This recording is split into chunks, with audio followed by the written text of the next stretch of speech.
afternoon, everyone, and welcome to the Africa-India Global Dialogue Series, brought to you by the African Union Development Agency and the Center for Social and Economic Progress. I'm Veda Vaidyanathan, an Associate Fellow at CSEP, and I will be co-curating the series with Pamela Gopal at AUDA-NEPAD. Before we begin the inaugural episode, I want to take a moment and dwell on the larger question. Why is this theme relevant or partnership important? I'm going to draw from Sana Iyer, a historian of modern South Asia. She cites M.G. Vasanji, a Gujarati trader whose great-grandfather migrated to Nairobi in 1885. In his first visit to India in 1993, Vasanji noted the striking similarity between the streets of Delhi with Nairobi and Dar es Salaam. They were so familiar, he writes, that it took his breath away. I recall this to drive home the point that India and Africa are familiar geographies. There is the shared history and centuries of trade relations. However, despite this, the scholarly attention these interactions have received remains limited, and there is an urgent need to address the huge information or knowledge gaps that exist. There are two other ways in which this partnership between CSEP and AUDA-NEPAD hopes to add value. One, it is taking shape at a moment in time when the world is approaching Africa. As India positions itself as a viable partner in the continent's development, it is important for us to hear and learn from African experts on how and where they see India making meaningful impact. And finally, this webinar hopes to create a platform of dialogue where researchers, practitioners from across Asia, Africa, and beyond can deliberate, discuss, and even debate themes of mutual interest. Now, before I hand it over to Pamela to moderate a discussion, I would like to invite Kosi Tulasi, Head of Industrialization, Trade, Markets and Economic Analysis at AUDA-NEPAD, to say a few words. Kosi, over to you. Thank you. Distinguished guests, esteemed colleagues, and honorable participants. Depending where you are, good morning, good afternoon, good evening. It's with profound honor and great privilege that I extend a warm welcome to you all to the inaugural session of the India-Africa Dialogue Series, a collaborative initiative co-hosted by Center for Social and Economic Progress, CSEP, and the African Union Development Agency, AUDA-NEPAD. This landmark series represents a significant milestone in fostering a deeper and more strategic engagement between India and the African continent. As we embark on this 10th series, we are inspired by the dynamic and evolving interaction between India and African nations.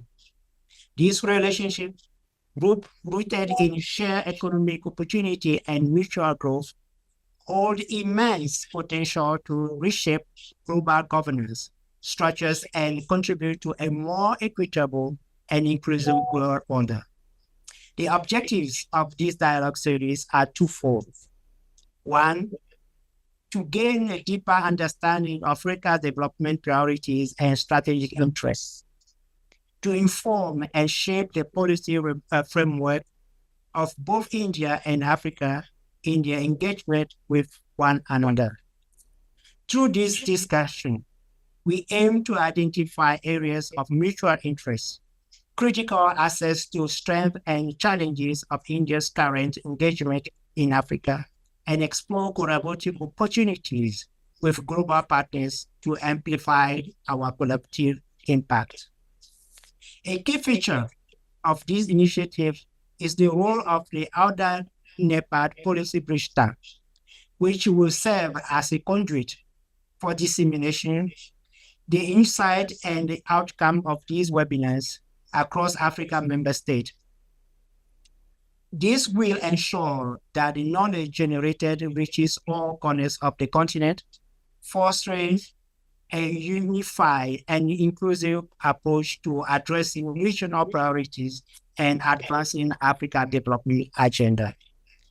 I would like to extend my heartfelt gratitude to our distinguished speakers and participants for their commitment to this important endeavor. Your expertise, perspective, and contribution will undoubtedly enrich our discussions and pave the way for actionable policies and strategies that benefit both India and Africa. Together, let's seize this opportunity to strengthen the partnership between India and Africa. Let us work collaborating toward a future where our shared efforts contribute to rebalancing global power dynamics and empowering the global south. Thank you once again for your participation.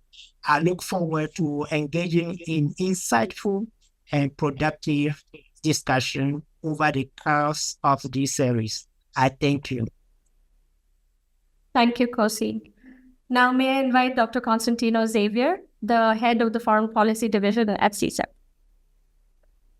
Thank you, Veda. Good to see you all, and welcome to the seminar series. Veda, I'll just in 2-3 minutes, I'll build a little bit on Mr. Ulassi's very interesting words. He spoke about the potential of India-Africa relations, and I think it's inspiring how he sees that potential spanning different areas, and most importantly, how to transform that potential into the practice of implementing it. We've heard about the promise and the potential of these huge markets, these huge continent and subcontinent respectively.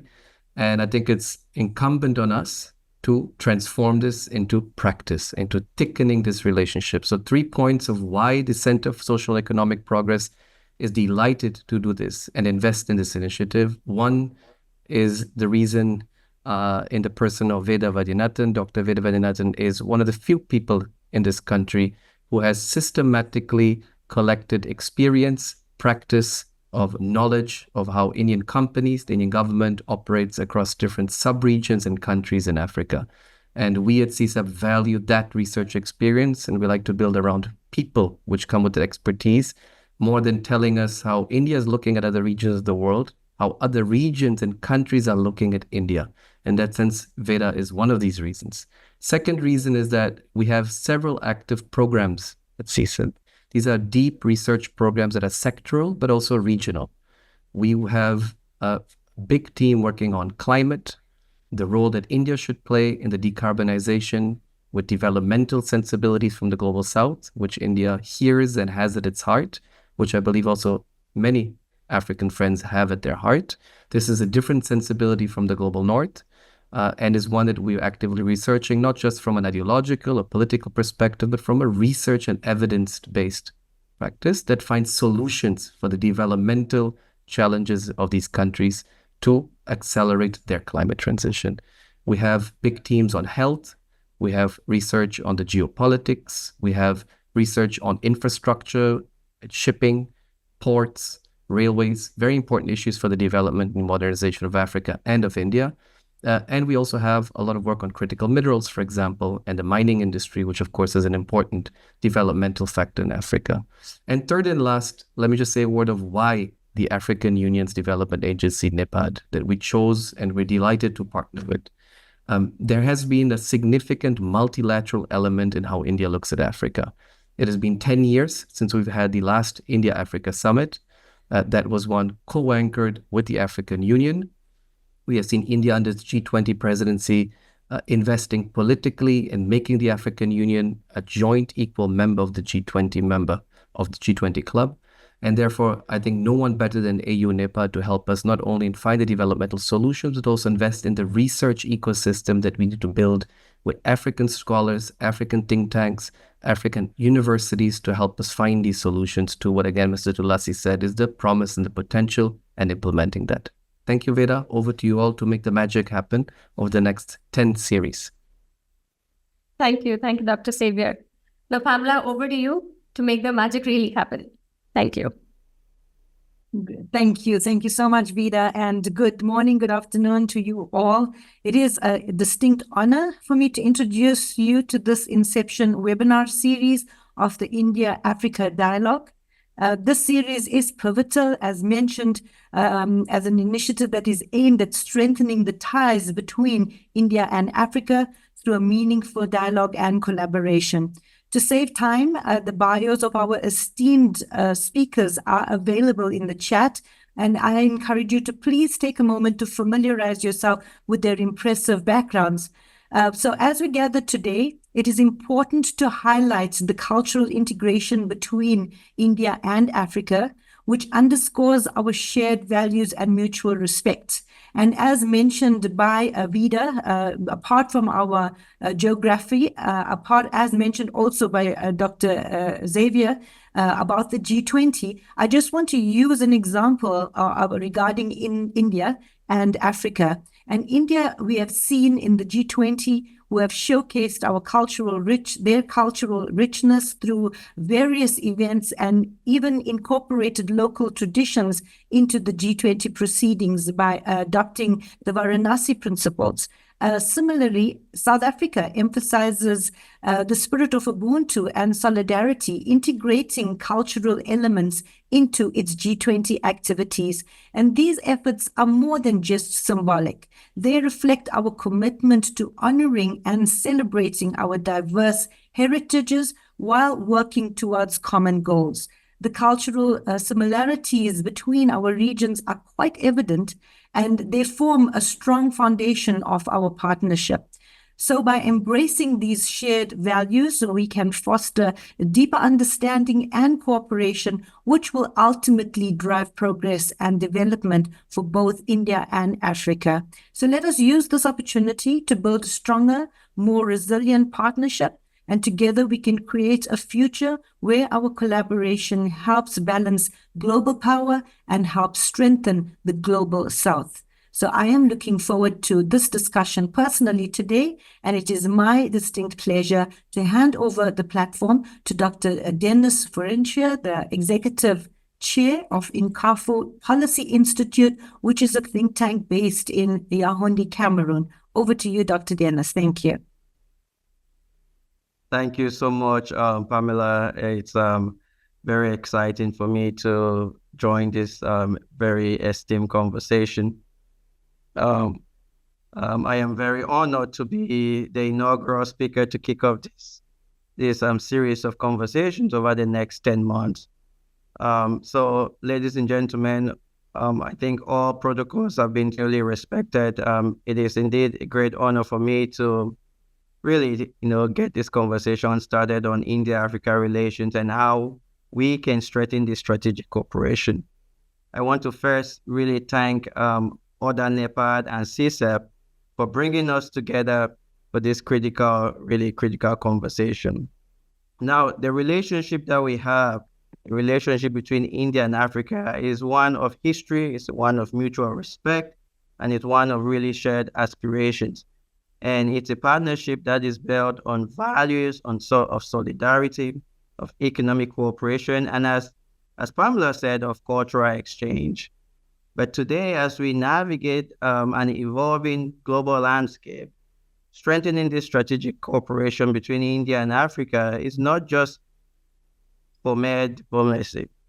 It is an opportunity for us to really unlock the immense potential that we all talk about for both regions. Now, as former Prime Minister of India, Jawaharlal Nehru once said, we live in a world where no single nation can fully develop in isolation. We are all interdependent. Now, this interdependence is particularly evident in the growing economic and political ties between India and Africa. And today, I want to use now the remaining 18 minutes of my time here with you to explore, even though superficially, some of the historical foundations of this relationship, some of the key areas that have driven this cooperation, and also the challenges that have been faced. But more importantly, I want to put on the table some of the opportunities that I believe we must actively seize together. Now, India and Africa have had long-standing relations that predate modern nation states. Trade, migration, cultural exchanges between India and Africa can be traced back centuries. Indian merchants and traders were really present in East Africa many centuries ago, engaging in commerce that connected the Indian subcontinent to the African coast. Now, during the colonial era, India and many African nations found themselves under British rule, leading to very common struggles against colonial oppression. One of the most significant figures linking our histories is Mahatma Gandhi, whose political activism we all know very, very well. He began in South Africa before he returned to India to lead its independence movement. His philosophy of nonviolent resistance influenced many African leaders, like Kwame Nkrumah of Ghana, Nelson Mandela, Julius Nyerere. And following Africa's independence, or India's independence, India became an ardent supporter of Africa's decolonization movements, advocating for African nations in global forums such as the United Nations, the Non-Aligned Movement. And this early solidarity really laid the foundation for the strong diplomatic and economic ties that we see today. It was strengthened by India's leaders such as Nehru, Indira Gandhi, Rajiv Gandhi, but this has grown over the years in the last 2 decades, especially in the last 5 years of the Modi, 10 years of the Modi rule. It has been really much more strengthened. Now, despite these historical linkages, the relationship has remained largely informal and sporadic for a very long time, lacking formal structure for sustained engagement. But this all changed after China launched in 2000 the FOCAD, the Forum on China-Africa Cooperation. Though many Indian diplomats have not found one Indian diplomat yet, would hardly point to the FOCAD as the key motivator for structured Indo-Africa relations, the Indian government nevertheless recognized the need for a more comprehensive and strategic approach. In 2008, it launched the first India-Africa Forum Summit, which was conceived as a high-level diplomatic platform to institutionalize and deepen India's engagement with Africa through very structured dialogue and long-term partnerships. The primary goal was to move beyond transactional relationships and establish a mutually beneficial development partnership based on Africa's needs and India's strengths in areas such as trade, in investment, in healthcare, education, and technology. Now, it was designed to reinforce the principles of equality and mutual respect, which really distinguish itself from traditional donor-recipient models that we are all too familiar with in Africa. Now, India has emphasized that its engagement with Africa was demand-driven, meaning that Africans would determine the nature and focus of the collaborations. This model aligned clearly with India's long-standing diplomatic principles of non-interference in domestic affairs, while ensuring that that cooperation was relevant and at the same time impactful. Now, India also sought to bolster its geopolitical influence, particularly as Africa's strategic importance grew in global trade, in energy security, and multilateral diplomacy. The Forum Summits have also provided to India some sort of a counterweight to the increasing presence of China on the continent, the United States, the European Union in Africa, all allowing it to position itself as an alternative development partner, as it wants to be seen as an alternative development partner that offered skills transfers, affordable technology, and people-centric development modules rather than the classic infrastructure financing and the different financing models that, again, we've been very familiar with. Now, since the inception of the Forum Summit, there has been 3 Forum Summits, and Dr. Xavier just mentioned earlier that we've been now 10 years since the last summit that was held in Delhi in 2015. Now, the first 2 summits did not really have broad African participation, as the African Union at the time insisted on using the Banjul formula for African participation. The 2015 summit, on the other hand, was really the most significant of all. It was the first time that all 54 African states were invited after that Banjul formula was eliminated. Now, over the years, the implementation of summit action plans have considerably improved with outcomes. The first 2 really made little progress. But allow me in the next couple of minutes to highlight some of the areas of strategic cooperation that we've seen over the last couple of years. First, when you look at key areas of cooperation, on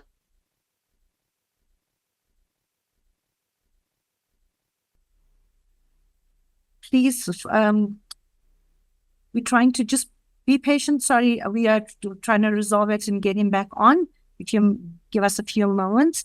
In the meantime, Dr. Shushmita, would you like to just add to the discussion in terms of the historical context while we get Dennis on? Thank you so much.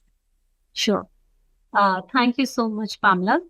And it's really fascinating to listen to Dr. Dennis talk on the India-Africa historical relations, because while we're talking about this strategic partnership, I think it's quite important to look at how we have to trace this relationship from the beginning, and what has been the impact of those actions that we see in today's policy. Most importantly, the summits that he was talking about, how India had launched India-Africa Forum summits, and how we have tried to deepen this engagement with the help of various summits. Though the last summit was held in 2015, and there has been a long gap in between the summits. Now, the next summit, we don't know whether it might happen this year or next year, but the series of areas of cooperation we have signed with the help of the last, especially the 2015 summit, are very important and are the key areas which we are looking at today. But we must also, like Dr. Dennis was highlighting about the various areas which he will be talking about in his talk. I don't want to go further into that. But we must also understand that there is a huge gap and there are certain limitations in the implementation of various policies which were promised through the summit. And this is where the gap was as compared to the last summits that took place and the 2015 summit that took place.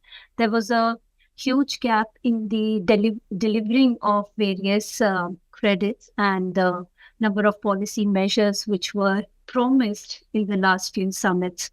And we must look at the different areas of cooperation which we have promised in 2015 and how they have fared well. An impact analysis or a third-party analysis should be made of those areas too, which we can discuss further. Dr. Dennis is here. I think he'll continue with Thank you, Dr. Shushmita. Dr. Dennis, you were really interesting, so we will leave you to just continue where you left off. Thank you so much. Oh, apologies for that. So I would. No, I was talking about, the India's trade, because trade is really been the strongest pillar in India's Africa's relation. Back in 2001, India-Africa trade was merely, $3.3 billion US. But as of 2022, India-Africa trade reached 98 billion, making it the fourth largest trading partner with Africa. Several Indian companies have expanded their presence on the continent, contributing greatly to infrastructure development and job creation. The Tata, for example, Airtel, for example, today has, over 110 million subscribers across 14 African countries. The Indian government has also extended over $12 billion in lines of credit to fund African infrastructure projects. So there are lots of opportunities there. We see the infrastructure projects as far as railroads in Ethiopia, power plants in Mozambique, as well as water supply projects in Tanzania. Now, on the issues of technology, Africa, as you all well know, has not been left out in the technological revolution, but India has been a valuable partner in supporting this transformation that we see across the continent. One example of this is the e-Vivab initiative that the Indian government initiated, providing digital education and telemedicine service, again, to thousands of Africans, especially students and also healthcare professionals. Now, one area that is of real importance is the area of healthcare and pharmaceuticals. India's medical tourism industry has grown exponentially over the past decade, really establishing the country as a global hub for affordable as well as high-quality healthcare. Millions of patients from around the world, including thousands from Africa, seek medical treatment in India due to the advanced medical facilities there, the skilled healthcare workers that we have in India, as well as the cost-effective treatments that are provided. The industry's growth is driven by India's ability to really offer a wide range of medical services, from complex surgeries to advanced medical care to preventive medicine. As a surgeon, I know firsthand India's advances in providing quality, timely, and affordable care. In fact, many of my family members have been treated in India, so I could really speak to this. The potential for India to support healthcare in Africa extends beyond medical tourism. By collaborating on healthcare infrastructure development, the training of healthcare professionals, and providing telemedicine services, India can really significantly enhance Africa's healthcare system for mutual benefit. Now, the Indian pharmaceutical companies can also play a critical role in supplying affordable medicines and vaccines to help address many of the continent's healthcare challenges while expanding their business operations on the continent. Now, as President Adesina of the African Development Bank has said, India's medical tourism industry offers a model for affordable and accessible healthcare that can benefit Africa immensely. The success of India's medical tourism industry demonstrates the potential for deeper healthcare collaboration between India and Africa. And by leveraging India's expertise and resources, I do believe that both regions can work together to improve health outcomes and ensure that quality healthcare is accessible to all their citizens. Now, education and skills development are also part of India's Africa's engagement. Every year, the Indian government has provided scholarships to African students, enabling them to pursue degrees in various subjects at various Indian universities. There is also the Indian Technical and Economic Cooperation Program, which has trained thousands of African professionals in various areas, especially in areas such as public administration, in IT, and renewable energy. And these are also areas where it's contributing significantly to Africa's development. Now, on the area of security and defense cooperation, it remains a critical part of the India-Africa relations. India has been an active contributor, as you all know, in UN peacekeeping missions, with more than 200,000 Indian peace troops being deployed across African conflict zones since the 60s. So it's not something that started yesterday. But India has also been collaborating with African nations to combat piracy in the Indian Oceans, ensuring that there is safety of maritime routes. But also, just in 2020, India held the first India-Africa Defense Ministers Conclave, which reaffirmed India's commitment to strengthening Africa's defense infrastructure and also to support counterterrorism initiatives. And so this is an important area of cooperation that we see. As Pamela had mentioned earlier, the two regions, India and Africa, have very shared commitment to multilateralism and global governance infrastructure reform. India has been a very vocal advocate for Africa's inclusion in the UN Security Council, recognizing the continent's increasing global influence. Now, again, as mentioned earlier, India was a strong advocate for African priorities at the G20, and it was during India's presidency that the African Union was admitted as a full-fledged member. So through platforms like this, there are more opportunities for India and African leaders to really look to collaborate deeper on global issues of mutual importance. Now, all of this is happening within the backdrop of what many have termed the new scramble for Africa by both major as well as middle powers, each vying for influence and strategic partnership on the continent. Now, in the last couple of years, just the last 2-3 years, the United Arab Emirates, the UAE, has committed over $110 billion in FDI to Africa, which is way more than the $100 billion that of AIDA replenishment that was pledged last year. So you can see that the continent is, as many have said, is getting a lot of suitors, and this competition has brought significant opportunities for Africa. But it has also put Africa's agency on the limelight as the continent really strives to navigate these complex geopolitical dynamics to ensure that their partnerships are both mutually beneficial but also sustainable. So as Moussa Faki, many of you know Chairman Moussa Faki of the AU put it, Africa's strategic importance is recognized by global powers, and we Africans must leverage this to our advantage while safeguarding our interests. Now, India in the last decade has significantly expanded its diplomatic footprint across the continent by establishing new embassies and high commissions. This effort reflects, in my mind, its commitment to deepening bilateral ties and fostering greater cooperation. As of now, it has over 47 African diplomatic missions in over 47 African countries, which ensures a robust and widespread presence on the continent.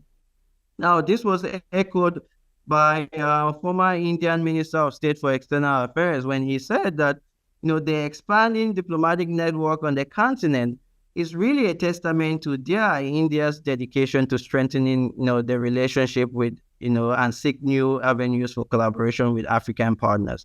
So there has been some real progress on this as far as this relationship is concerned, but the relationship has not been without challenges, and many of these challenges have already been enumerated.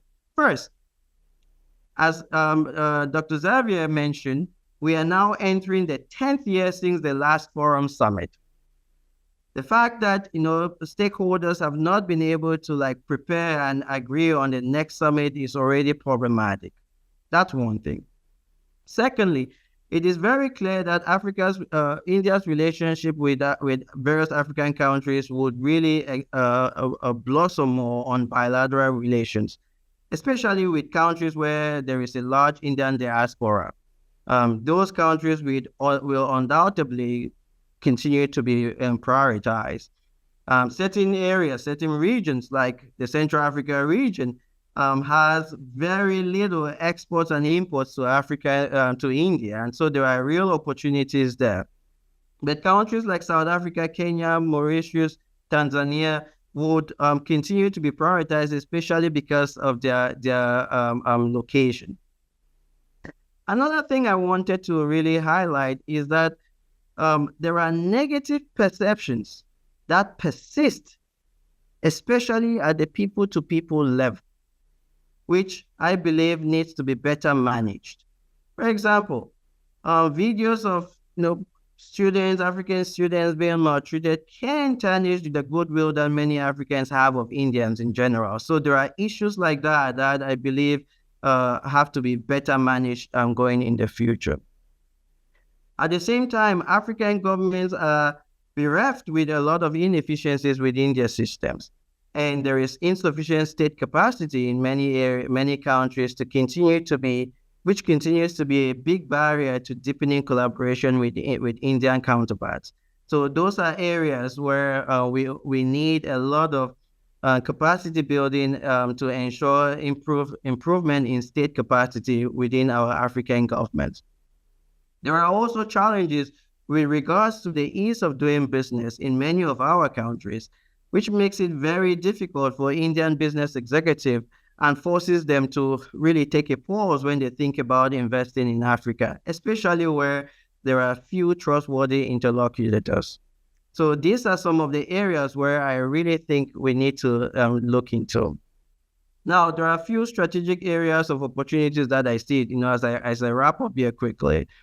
One, I want to really stress the importance of the healthcare and pharmaceutical sector, because it's an area where India is almost uniquely positioned to really spearhead.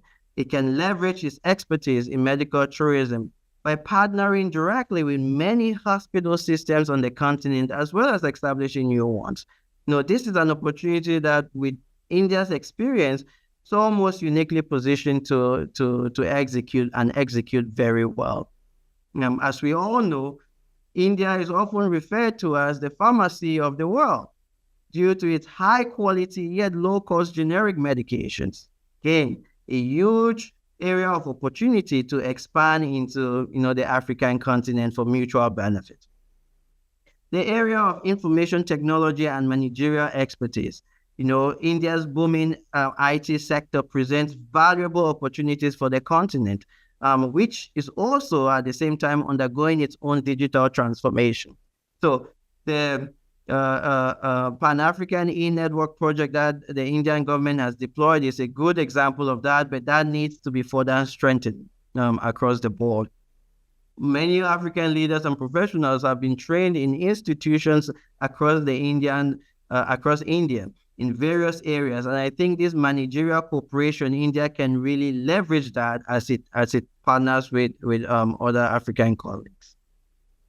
Really, I can't really talk about India-Africa cooperation and not really refer to India's experience in its green revolution and agriculture as far as food processing on the continent. This is a huge opportunity where there's been much progress made, but much still left to be done. Agro-processing and value addition remain key areas where India's experience can really benefit the continent. And while we produce vast amounts of raw agricultural products, a significant portion of it is exported without any local processing. I mean, we've been saying this for a long time. We need credible partners like Indian, agro-processors to really help to move agriculture on the continent to a different level. Now, the last thing I will talk about is the African Continental Free Trade Area. And as we know, it brings with it a whole lot of potential. But there is need for us to strengthen trade relations through AFTA to create new opportunities for Indian businesses to expand their investments in Africa. We need to continue our process of harmonizing the tariffs and regulations under AFTA.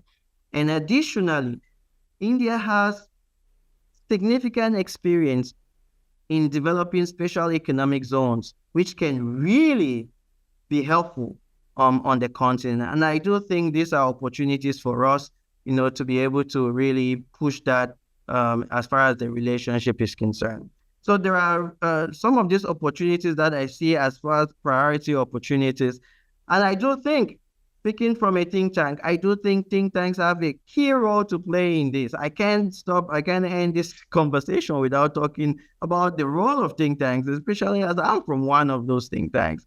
But think tanks in both India and Africa can play a pivotal role in shaping the strategic cooperation. As we see already, our work is critically important in facilitating both track 1.5, track 2 diplomacy. And it's something that we need to really continue to push, especially through conversations like this and also other conversations with business leaders. So in a nutshell, I would leave you all with a quote from President Nelson Mandela. It is in your hands, as he said, to create a better world for all who live in it. The future, from my perspective, of India-Africa relations depends on our collective efforts. The path forward is clear, but together, India and Africa can build a more prosperous, a more equitable, and indeed a more sustainable future. Thank you all for your patience and for spending the time here. Thank you, and I look forward to our conversations.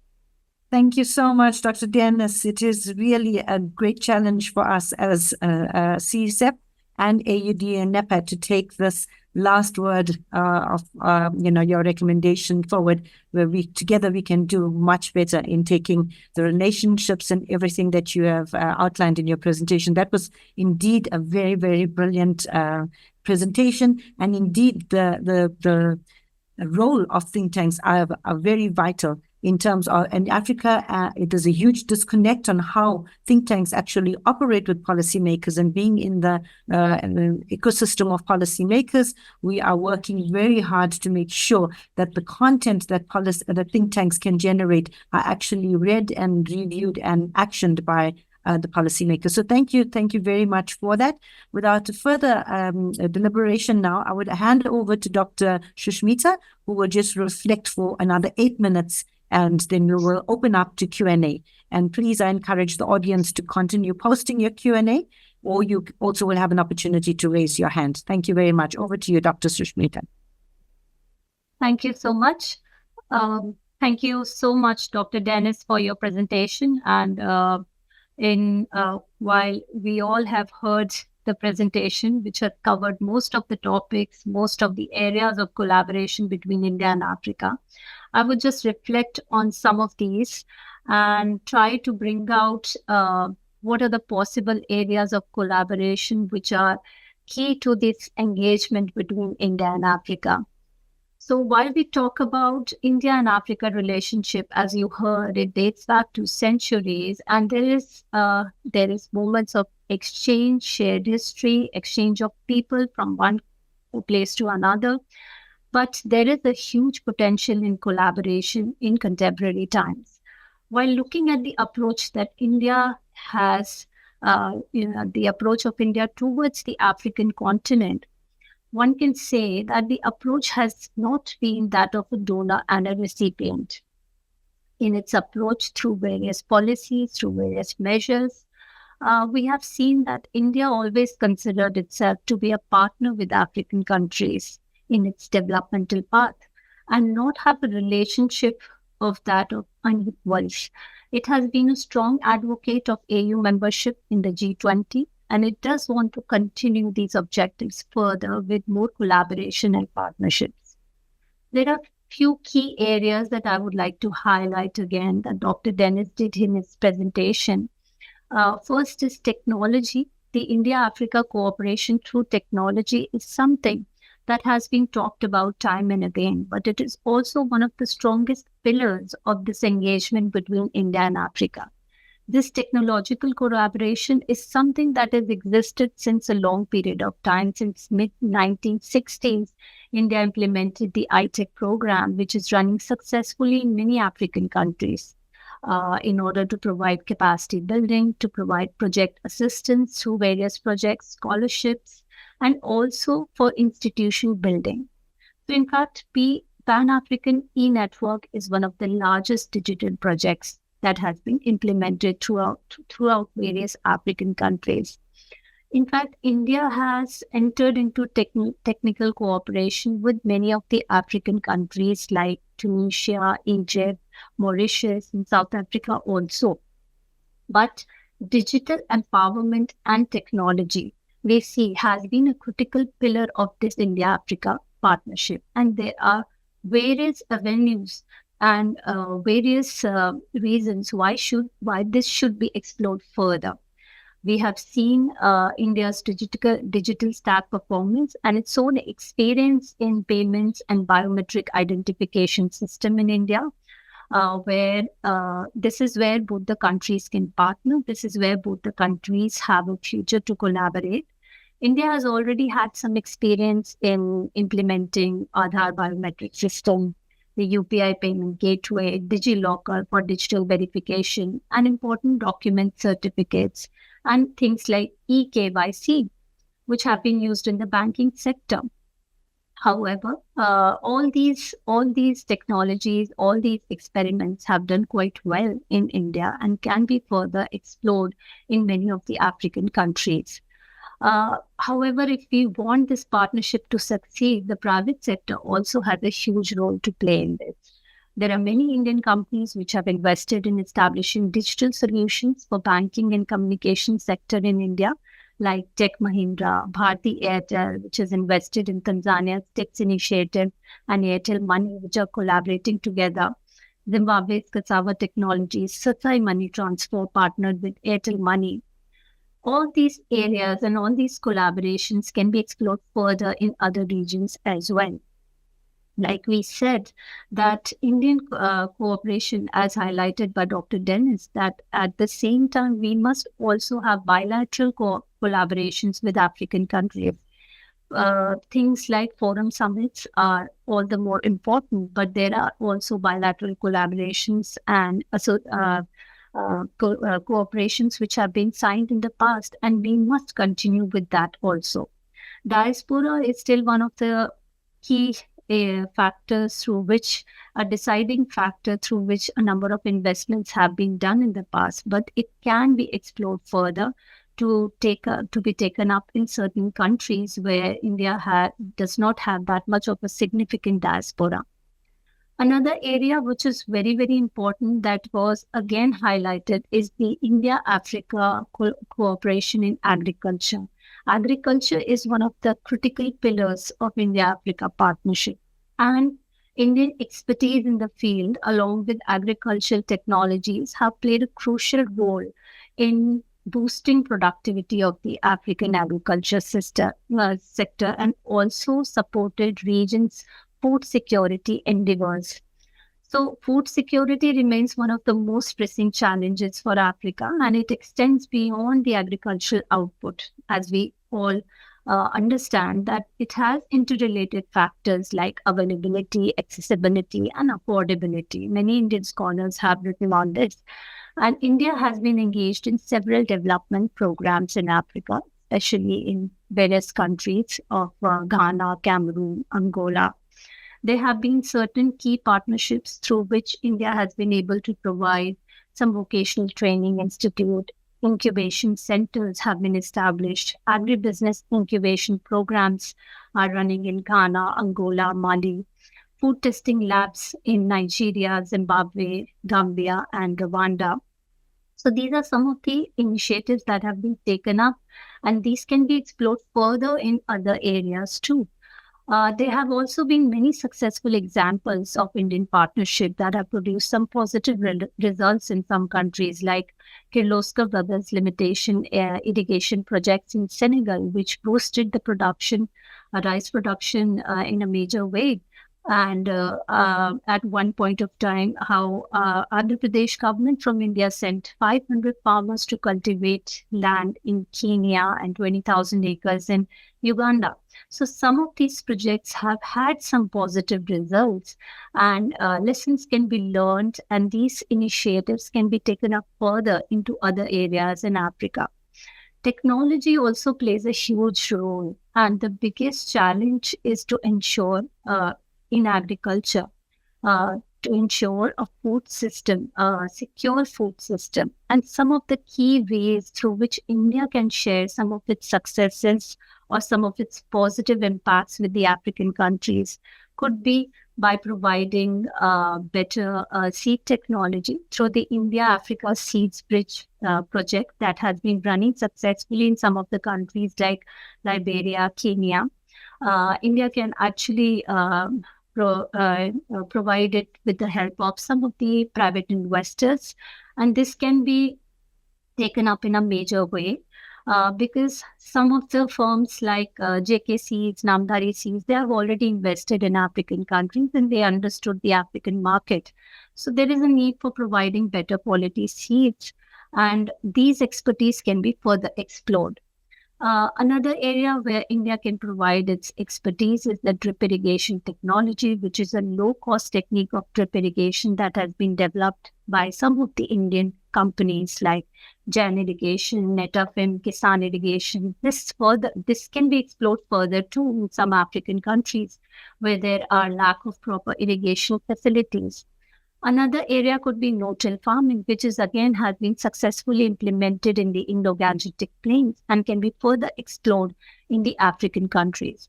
Apart from agriculture, healthcare is one of the important sectors that Dr. Dennis has already talked about quite in length, so I won't go further into that. But we must understand that both India and Africa are grappling with similar healthcare challenges. We have the opportunity to collaborate, exchange insights, and learn from each other in addressing growing health threats, which are equally important for both of us. And establishment of institutions is all the more important, like India-Africa Health Sciences Collaborative Platform. These kind of institutions can actually strengthen this partnership. They can foster joint research also in terms of healthcare and development initiatives. So these three key sectors are something that I wanted to highlight on which, and these areas can be explored further and can actually strengthen this partnership in a major way. The cooperation through institutions like IAFS was well received by many African countries, but again, there are serious limitations with the approach through IAFS. There are serious problems with the deliverability aspect on the Indian side, and how much of the promised projects and credit has been delivered. Like for the 2015 summit, how much of it had been delivered by the end of 2019 was the question that was being constantly asked. So we must have a third-party evaluation by this point in time, and it is a need of the hour. So India must collaborate with the help of these institutions, but at the same time, bilateral cooperation must also continue with African countries.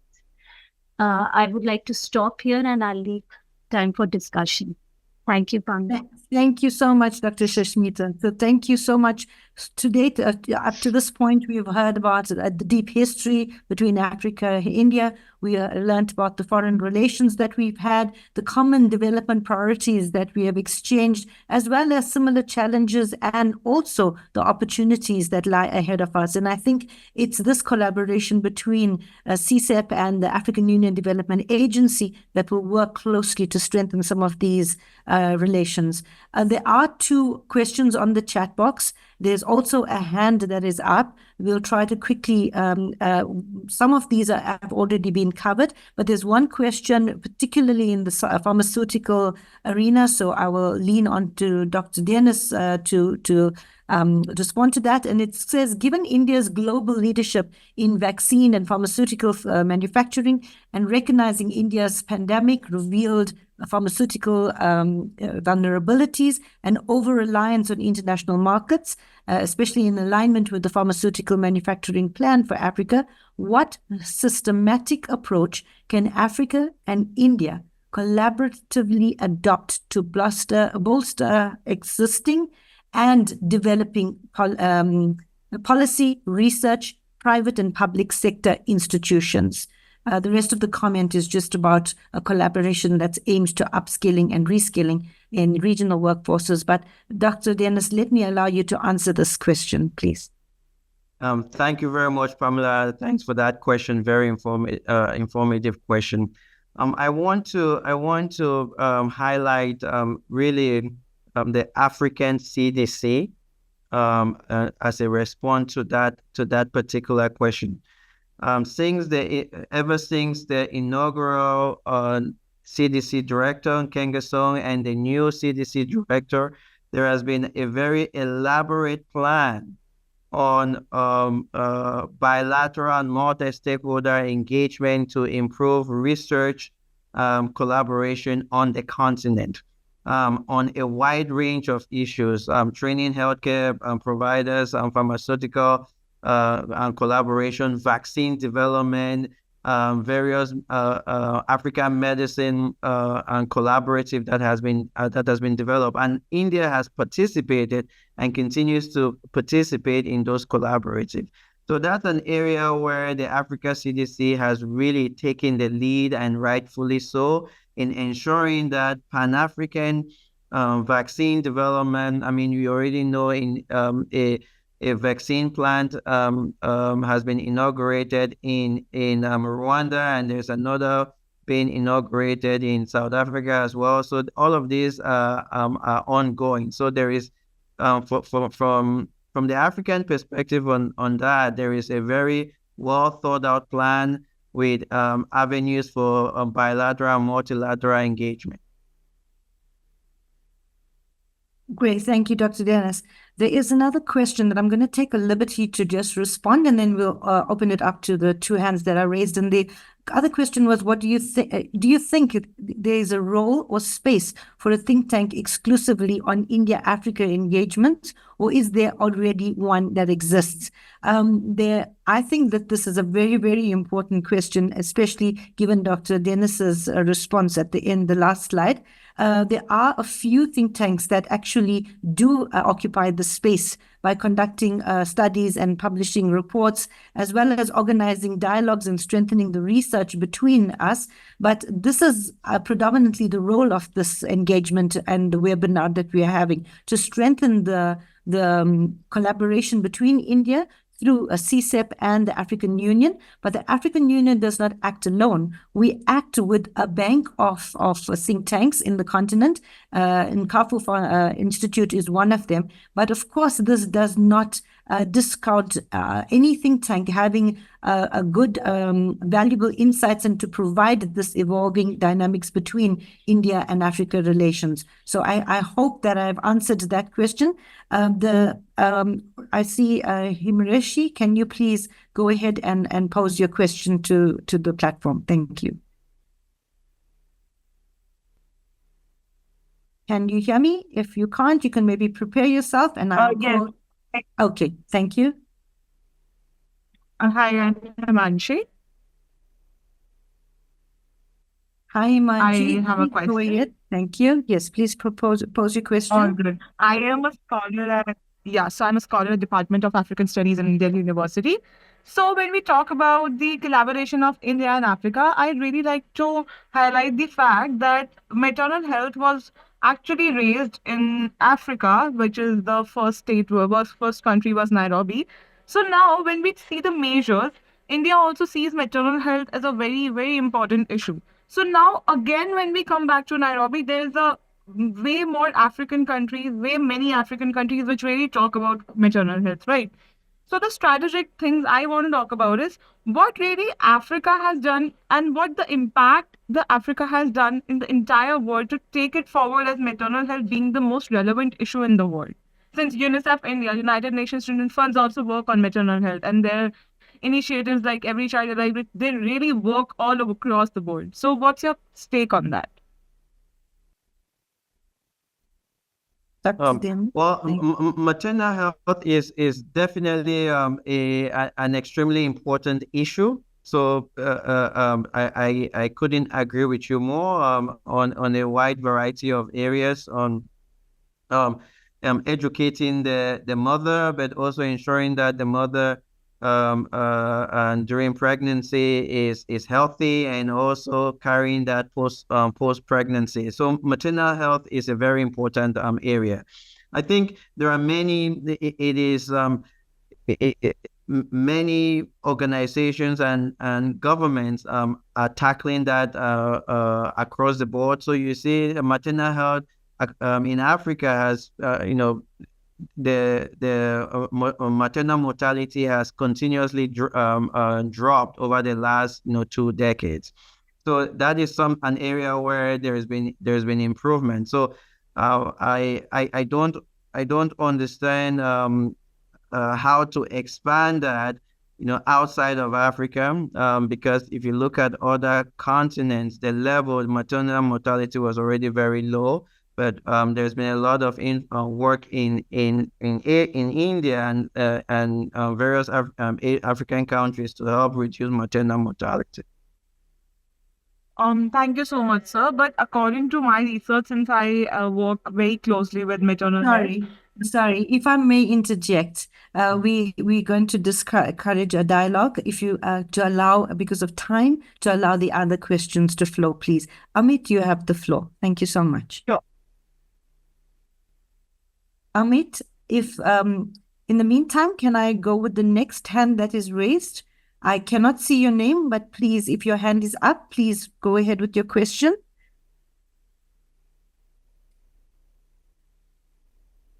Amit Jan, please go ahead. Hello, Amit. Yes. Good to see you on the call. Thank you. Yes, good to see you too, Pamela, and thank you so much for having me. Just two quick questions on this, and I would like to see what the panelists have to say. One is, if we are talking about acceleration of economic relationship between India and African countries, what role does the liberalization of air connectivity play? A good record of that from Southeast Asia, where I sit at the helm of the NTU-SPF Center for African Studies, is that Indian tourists today have become the second biggest top spenders, and that will deliver a lot of jobs and provide foreign exchange to a number of African countries. It will also allow a number of smaller businesses and traders to flourish, to move between the two countries, acquaint themselves better. The second is, if you look at the difficulty that both India and a number of other African countries are now having to get international capital, it's becoming very difficult. African startups have had a year-on-year decline in the number of new deals that they've had, and there's a lot less money available from VCs, from the private capital. The thing that I want to ask is if there is a way for the African capital markets and the NSE and the BSE to do cross listings, perhaps that might bring down the cost of capital. So those are the two things. Thank you very much. Thank you very much, Amit. Dr. Dennis or Sushmita, over to you. Well, I think, Amit has raised two very critical points. Air connectivity, obviously, a key and important aspect of trade. We are lucky now compared to 10 years ago with the growth in, certain carriers on the continent who are really helping to connect the different continents, connect Asia to Africa. I do think South African Airways as well as Ethiopian Airlines have really taken the lead in connecting the continent. But there is need for more. And Amit, the more that is done, the things that you're talking about, all of it, flourishes. On the issue of venture capital and capital markets, unfortunately, our capital markets are mostly in infancy. There are very few pockets of areas on the continent where there is what you really consider a capital market. In Southern Africa, a little bit in East Africa and Northern Africa, but for the most part, capital markets are in their infancy. And there is a lot that is needed to be able to actually get capital markets to resemble anything that we know about in other centers. So there is a lot of work to be done there. Great. Thank you, Dr. Yes. Go ahead, Dr. Sushmita. Yeah, just a short comment. A very important question has been raised by Amit. I think Dr. Dennis has answered about air connectivity. There needs to be done. There's a need to do more to connect the continent with India and in terms of direct flights and direct transfers, but also about the Indian companies. There's something that I want to raise here is that I think there was a question about ease of doing business also. So how the Indian companies, there has been a lack of knowledge, or there has been a lacuna which we see while the Indian companies approach to the African markets. We don't have enough agencies or institutions that exist in India to make them aware about the needs and requirements of the African markets as such, and help them out with that, doing business in many of the African countries. So there's a need to establish those institutions in India as well. And think tanks could be one of the major ways through which it can be worked out very well.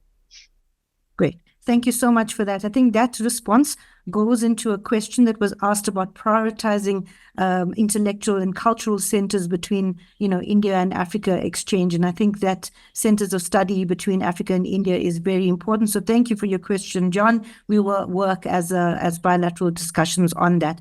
I just want to allow another 5 more minutes before we close, given our connectivity break earlier. I'm going to collate 3 questions. And Dennis, the first one is that you raised about ease of doing business, given Africa's large pool of small micro industries and which are more inclined to collaborate with Indian SMEs rather than large Indian industries. If there's a case, should there be dedicated forum or platform to facilitate collaboration between the micro medium enterprises in both regions, similar to those that exist?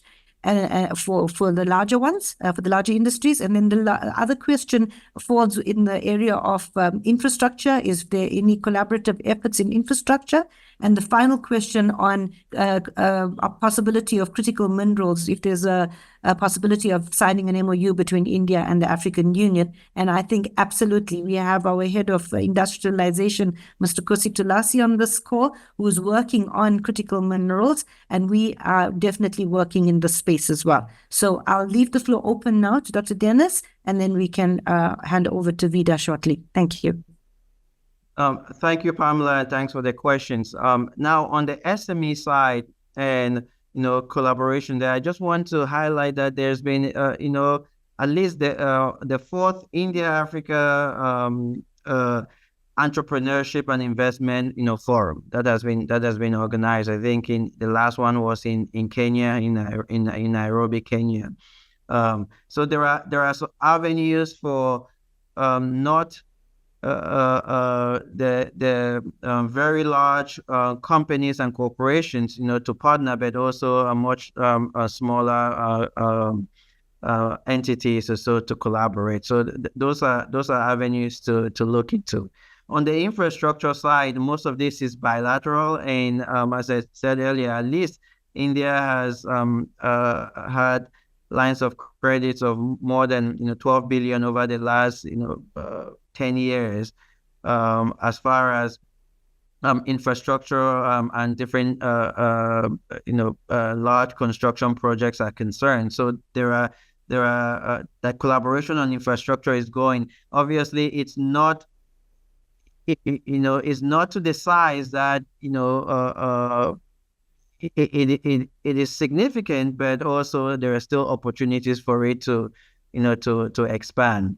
But the infrastructure collaboration on infrastructure is ongoing at the bilateral level, as well as also transnational level as well. Great, thank you. If I may now hand over to Veda. Thank you very much for all the questions, and for those who have we not tackled well enough, we have taken them down. As we said, that this will culminate into a policy paper, so we will make sure that some of these questions are addressed. But I just want to take this opportunity of thanking all our participants and for your question and participation and being present today. Over to you, Veda. Thank you, Pamela. What a treat and what a strong start for this series. I really want to join Pamela in thanking Dennis especially. Thank you so much, Dennis. It's always a pleasure to listen to you. And also Sushmita, old friend of the program. Thank you very much for making the time. I think I should also quickly mention, because this is the inaugural episode, I do want to take names of the folks behind the scenes who helped put this together. At AUDA-NEPAD, we have Mahao, we have Benita, we have Linda. At CSEP, we have Yasser, Aruna, Manmeet, and Gurmeet, who are working behind the scenes in different capacities to bring this together and make this happen. So thank you to all of our teams. And we still have almost 50 people online. So thank you very much to the audience for being online, for asking your questions. This is actually very encouraging to see this level of interest in the theme. I just want to remind you that in the next 10 months, every last Friday of every month, we'll bring an episode. So please tune in on February 28th for the next episode. So until then, on behalf of AUDA-NEPAD and CSEP, thank you very much. Take care and see you soon. Bye-bye. Bye. Bye-bye. Thank you, everyone. Thank you. Thank you. Bye-bye. Bye-bye. Thank you so much, everybody. Take care. Thank you for joining.